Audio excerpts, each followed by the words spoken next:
आज हम बात करेंगे ऐसी चीज़ के बारे में जिसके बगैर एजुकेशन वैसे नहीं होती जैसे कि आज है। आज हम बात करेंगे पेपर के बारे में।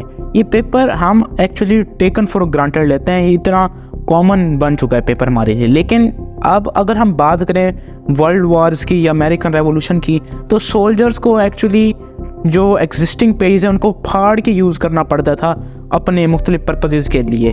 ये इतनी ज़्यादा प्रोडक्शन नहीं होती थी पेपर की, तो इसलिए हमें चाहिए कि हम पेपर को कम से कम वेस्ट करें।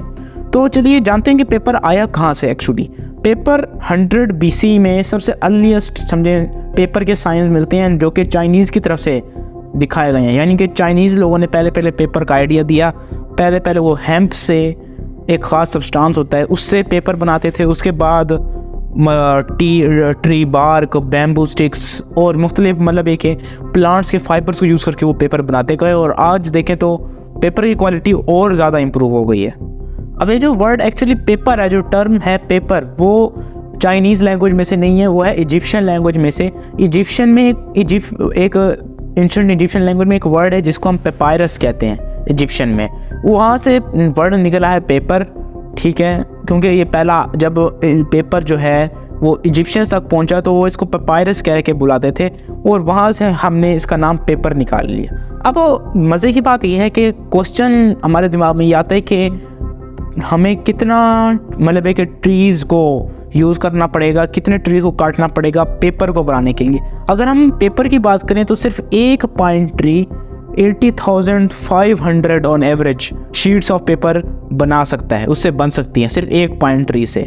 लेकिन फिर बात ये आती है कि अगर सिर्फ इतने एक पाइन ट्री से इतना ज़्यादा पेपर बन जाता है तो हमें इतने ज़्यादा दरख्त क्यों काटने पड़ते हैं, मतलब है कि सिर्फ और सिर्फ पेपर बनाने के लिए। तो इसका जवाब है कि हमारी बुक प्रोडक्शन में, अगर सिर्फ बुक प्रोडक्शन की बात करें तो एक साल के अंदर समझें, सिर्फ अमेरिका की बात कर रहा हूँ, तो 2 बिलियन बुक्स मतलब है कि बनाई जाती हैं, पब्लिश की जाती हैं, जिसके लिए अलग से पेपर चाहिए होते हैं। 350 मिलियन जो मैगज़ीन्स हैं वो पब्लिश की जाती हैं। उसके अलावा 24 बिलियन न्यूज़पेपर्स पब्लिश किए जाते हैं। अगर हम इन सब में पेपर्स देखें तो इतने ज़्यादा है कि हमें ट्रीज़ को काटना ही पड़ता है।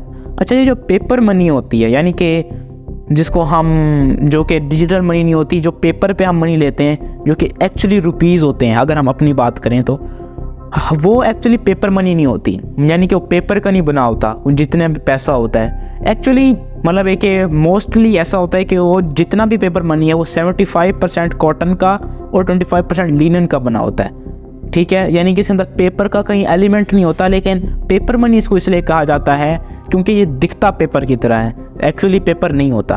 और ये जो मैंने एग्जैक्ट कंपोजिशन बनवाई है ये US करेंसी की बताई है। हमारी करेंसी में थोड़ी बहुत डिफरेंसेस आ सकते हैं, लेकिन ऑलमोस्ट जितने भी पेपर मनी है दुनिया के अंदर वो ऑलमोस्ट इसी पैटर्न में बनाई जाती है।